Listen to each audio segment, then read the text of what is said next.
Hey everybody, this is Alex Merced from alexmercedcoder.com. Welcome to another video in this introduction to TypeScript and JavaScript in 2022. Now, before I go any further, I want to make sure that you guys have access to sort of like the stuff I've written here. So what I'm going to do is I'm going to use something called Git. Git is a tool for tracking the versions of your files, okay? Mostly it's used for code, but could literally be any files. If you're using Mac or Linux, Git should already kind of be installed. If you're on Windows and you installed Git Bash like I told you to do in the first video, you'll be able to use Git inside of Git Bash. But essentially, you'll have a command called Git now. So just to make sure that you have it, do git -- version. Okay, I have Git version 2.320. Generally, if you buy that, you shouldn't have version 2 by default, nor do you need version 2. As long as you have any version, you should be fine. Usually you're going to have some sort of version 1 out of the box on Mac and Linux. And I think even if you install Git Bash, you'll have like a version 1. If you have 2, great, but don't worry about it. Now, again, what Git does is going to allow us to create what's called a repository, which is really just like a snapshot of the current folder and the files in it, and folders and folders, everything that's inside that folder. So if I do git, because again, right now, my terminal is in that folder. And again, you can always check if I do pwd, print working directory, and see right now my terminal, this terminal here, is inside this folder. So I want to say, hey, this folder, I want it to be a Git repository so that way I can keep track of my files. So every time I change my files, I can take like a snapshot, which is called a commit. That way I have all these snapshots of how my files have changed over time. So I can type in git init and see how like the colors change. It's green. Okay, so that means, hey, now VS Code realizes there's a Git repository here in this folder. Like it just notices it because technically it created this folder called .git. So you can see like, hey, I created this folder for you. Okay, we don't need to deal with it. It's Git handles all that stuff behind the scenes. We just need to know that, hey, in this folder, there's a Git repository. So now it's going to start keeping track of those files. So every once in a while when we want to save, because this is different than saving the file. Saving the file changes the file permanently when I hit like file save.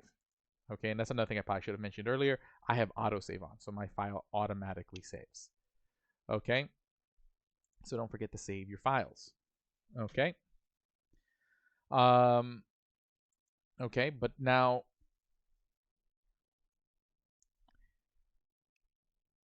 what Git does is taking a snapshot of your files at that point. The reason being is, again, with Git, I can actually roll back my version. I can go back and take a look at my file at different points in time. It's not like it's saved and all the history is gone. Okay, so every once in a while when I feel like, hey, I'd like to take a snapshot of my files, what I'll do is I'll do git add dot. What that does is going to say, hey, take all the files in this folder and let's queue them up for a snapshot. Okay, so the dot always means this folder. Okay, so whenever you see like a dot in terminal, it just means this folder. So git add dot means, hey, add this whole folder.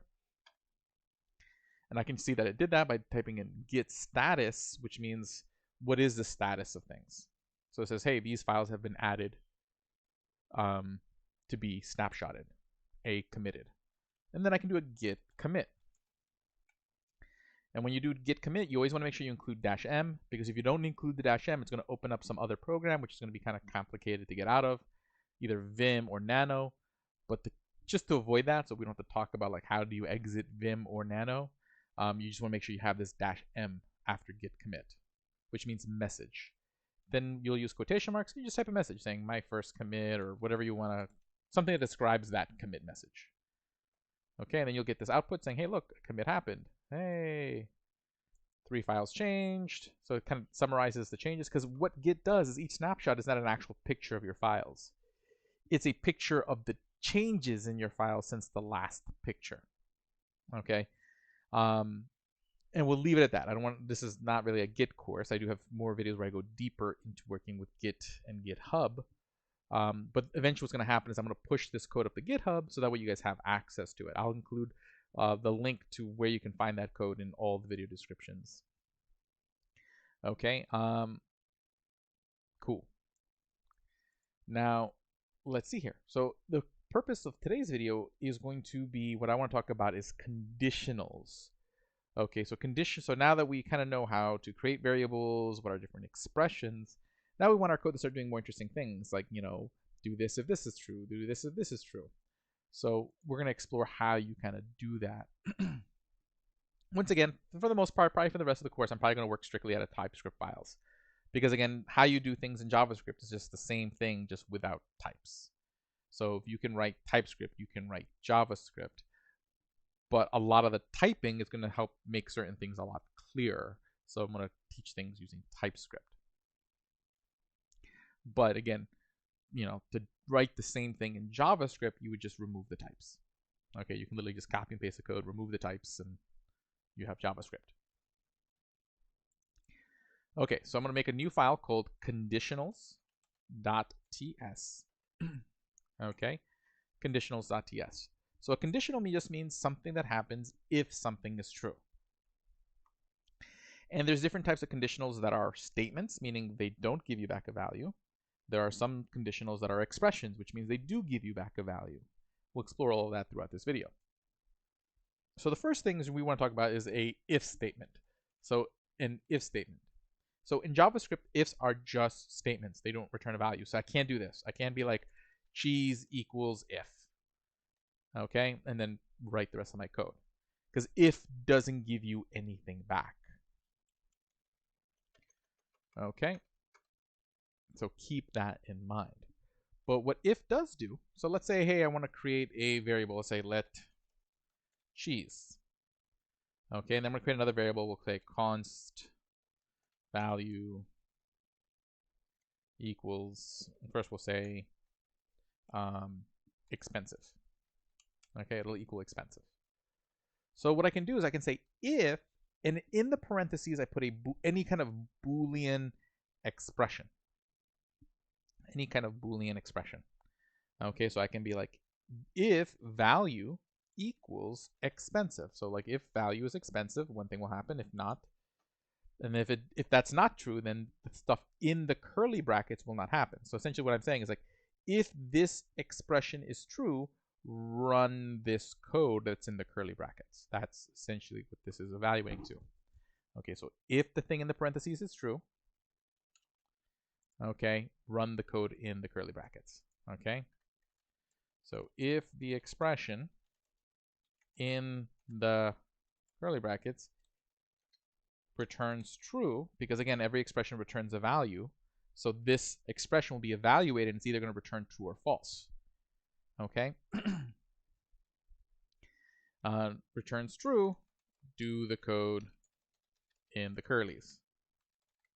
Okay, so that's essentially what this means. So what we're going to do is we're going to say, hey, if it's expensive, we'll do cheese equals manchego. Okay, and then we'll console.log the value of cheese. Okay,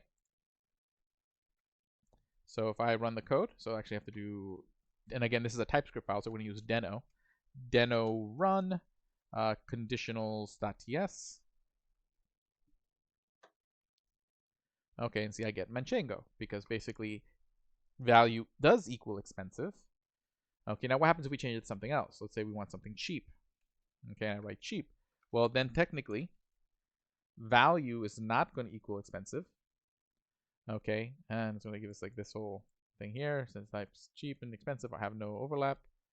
Okay. Here, what I want to do is change this to a string. Make sure I type this as a string. Okay, good. Okay.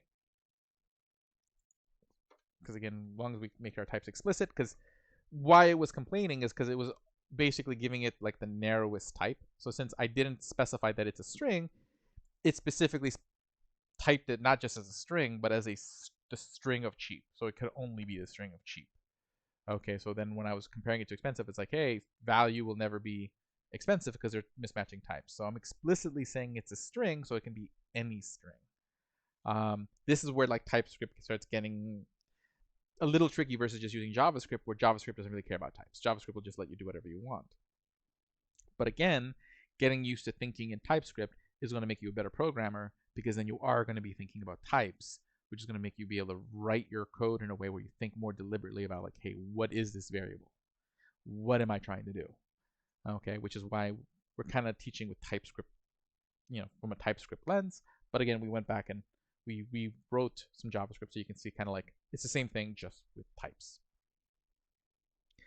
Okay, I can literally just copy this code into a JavaScript file and it would run. Only thing I would have to take out is this type here.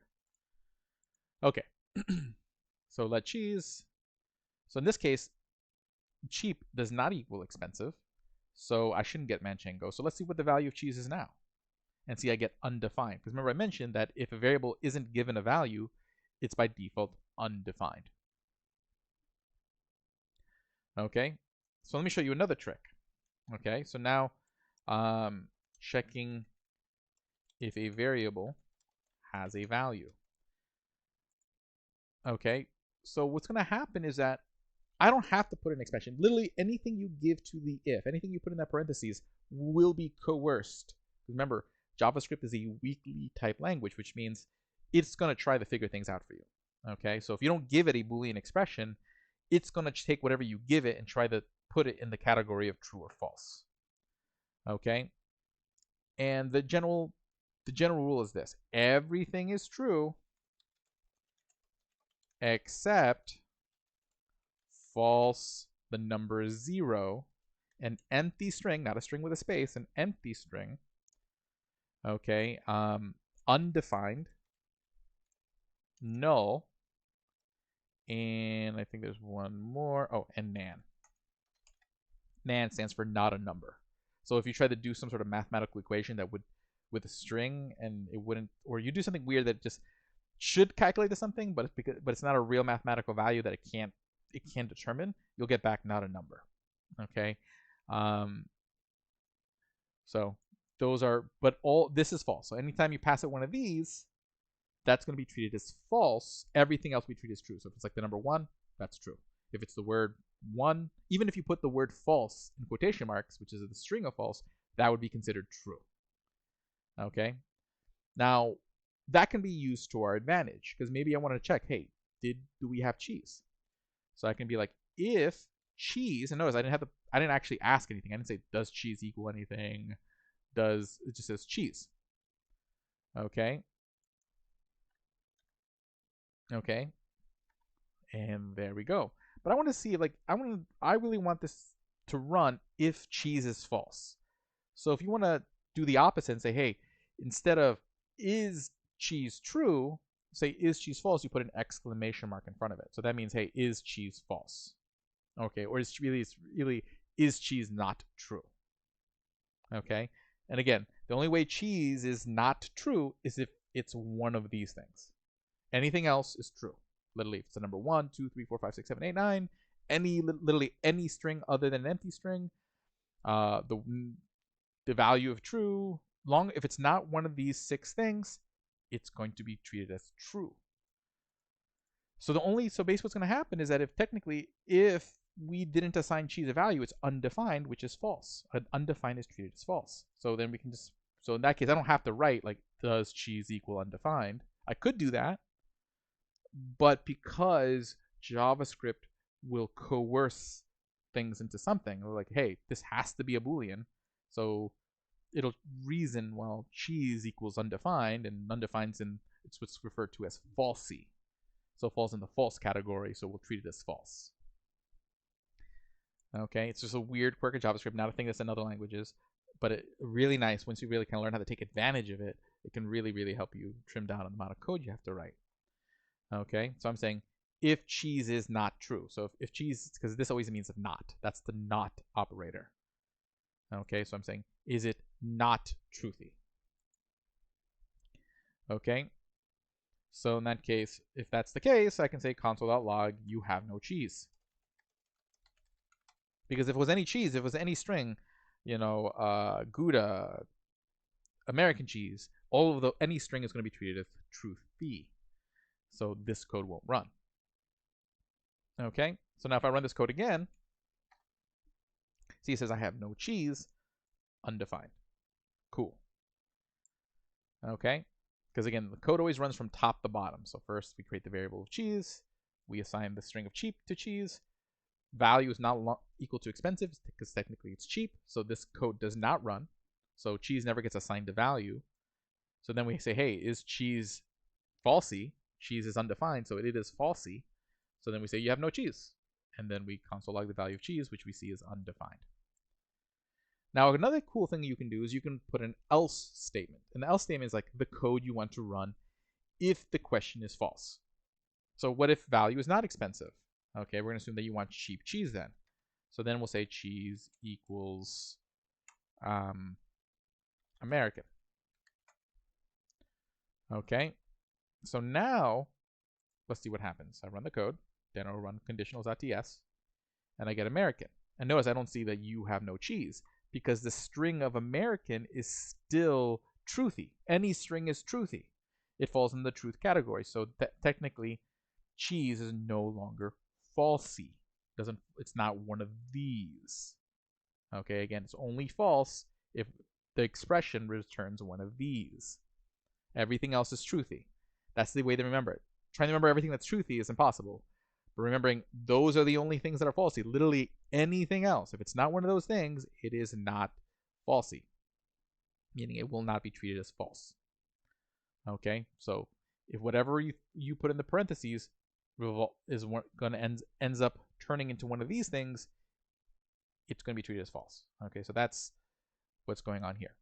Okay, but that's all an if statement is. It's just saying, hey, if the thing in the parentheses is truthy, do the code. If it's falsy, then move on. Or if there's an else clause, do the else clause. Now, what if I wanted to do an additional, ask an additional question saying, hey, ask this question if the first question is false? Well, then I can do what's called an else if. And then I would put another parentheses in curly brackets. And basically, again, whatever's in this parentheses will be evaluated only if the first one is false. Okay, only if the first one is false. That's why I'm saying else, because else means do this if the first thing is false. But then if, I'm asking another question. So then I'll say, hey, if value equals Gouda. Or we'll say medium. You know, medium quality cheese. Although I really like Gouda, but we'll make that Gouda. Cheese equals Gouda. Okay, so then if we change this to medium, okay, if we change this to medium, okay, what's going to happen is that value does not equal medium, so this first if statement will not run. Then what it does, it goes next to the else if. Value does equal medium, it runs this code, but because that was true, it does not go to this else statement. And then because it got assigned the value of Gouda, this is also false, so it skips that as well. And then see, conditionals really is what allows our program to start doing lots of different things, because we can start checking, hey, if this is the case, this is the case, this is the case, this is the case, this is the case. Okay, cool. So let me just see here. Let's do this. So let's run that code. Gouda. Cool. And that is an if statement. Okay. Now, what if I wanted to kind of do the same thing, but instead of asking whether it's true or false, I want to say, hey, does this value equal one of these following values? Then instead of using you could do a bunch of if statements saying, hey, does this equal this? Does this equal this? Kind of like what we did right now. Does value equal expensive? Does value equal medium? I could have done the same thing a little bit easier, okay? So let's just with using a switch statement. Because really what I'm trying to do is test, is value one of these possible values? Okay, so whenever you find yourself doing that, saying, hey, does this thing equal this? Does this thing equal this? A switch statement might make sense, okay? And again, it's a statement. So again, I can't say, in the same way I can't do like, hey, cheese equals if. I can't do cheese equals switch. Okay, so in this case, we'll create another variable, val cheese2, okay, which is going to be a string. Okay, and why did I write val? I'm not writing Scala code. Scala is another language I've been dabbling a bit with lately. Quite fond of it. But again, this is going to be let. And then again, we'll still use the value string. And then actually, I should probably type this to stay, consistent. Again, you want to be disciplined with writing your TypeScript code. Okay, sometimes you can set up your TypeScript to be extra strict for you, so that way it forces you to be disciplined. But again, looks like Deno out of the box, isn't gonna put too much pressure on you. Okay, so let cheese2 string. Okay, so what I'm gonna do instead is do a switch. So notice I'm not doing like cheese2 equals switch. I'm doing switch because it's a statement. It's something that does something, but the actual switch statement itself has no value. In the same way, the if statement has no value, that I can just say, hey, assign this to a variable. In other languages like Scala, switches and ifs are expressions, so I can actually be like cheese equals the result of this if statement. Cheese equals the result of the switch statement, which is really cool, which is why I really like that language. But again, you really want to learn JavaScript because it's used in so many different places, mobile development, web development, that you can literally do anything with JavaScript.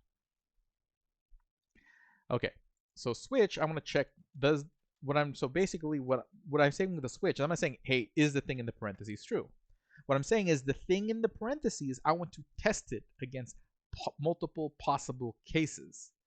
Okay, multiple possible cases. And each case, if one of those cases is a match, then run the code for that case. Okay, so again, you're not testing whether the expression is true, you're testing whether the value matches another value. So it's a slightly different way of getting to the same place. Okay, so this case, instead I would say, hey, case expensive. So if cheese, well, actually, technically what I want to test out is value. We're testing, hey, is value worth something? Because values are variable here, which we have as medium or expensive. So if it's expensive, we want cheese2 to equal manchego. And then what you do is you put a break statement, because you always want to make sure that at the end of each case that you're just saying, hey, I'm done with the switch statement. I did the thing I wanted to do. So basically, it's going to take the value variable and say, hey, does value equal expensive?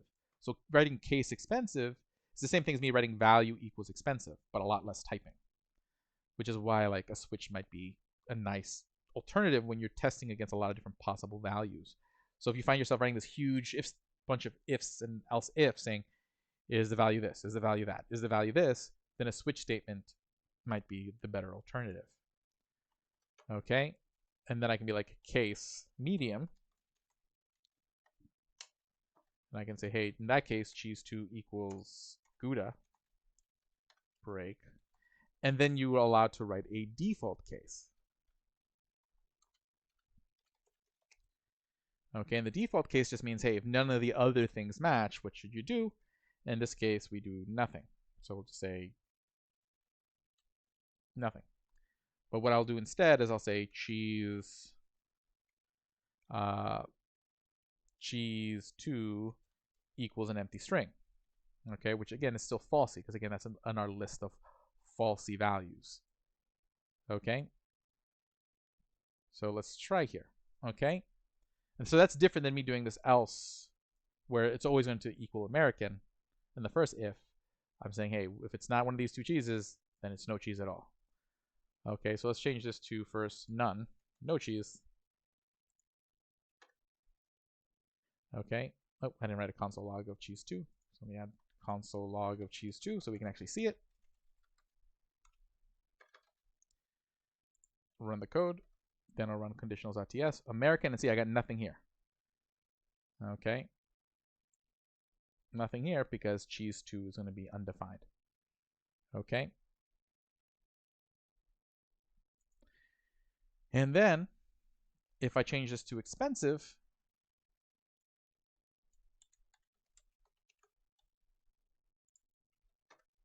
see I get manchego, because in the if, value equals expensive, so it turns cheese to manchego.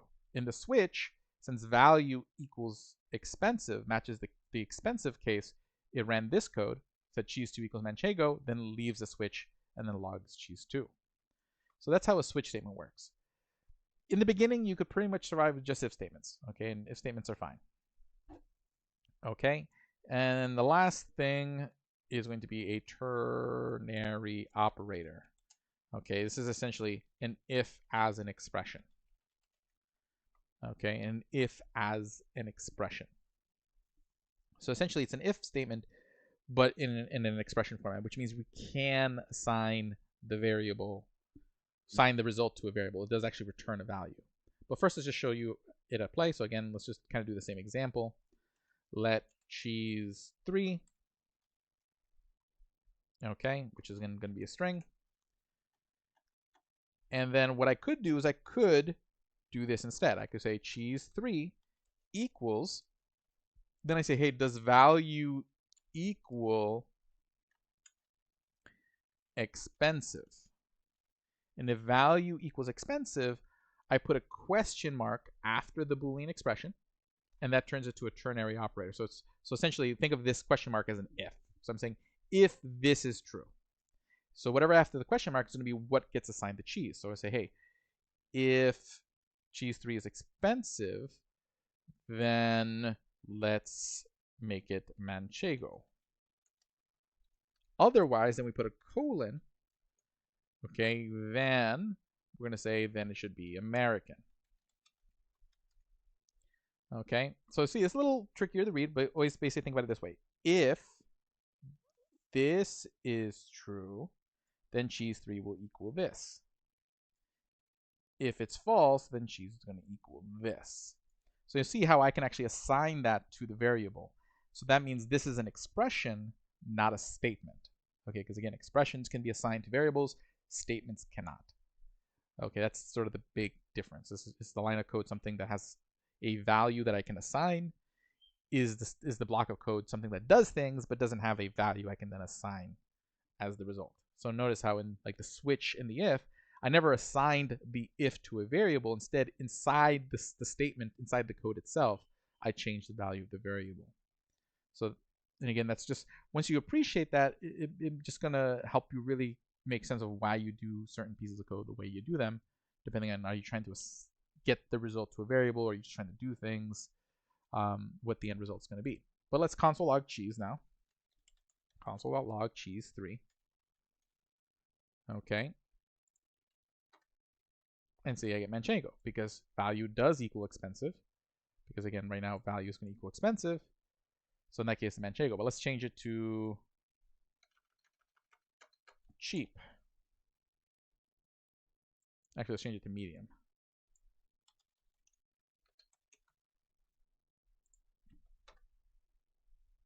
And see the first one we get Gouda because hey, if value equals medium, it's going to give us Gouda.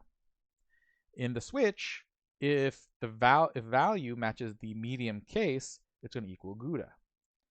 Now in the ternary operator, we didn't really make a situation for Gouda.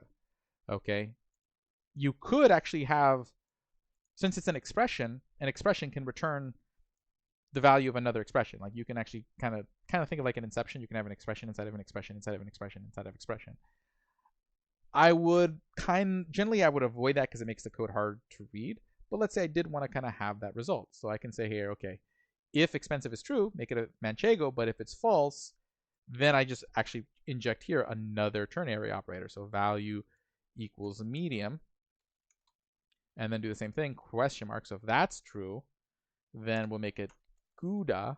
And then again, if false, do another colon, and then American. And essentially, this is the same thing as before. Same thing as that if statement all the way above, except as an expression. But notice, like, this is kind of getting hard to read now.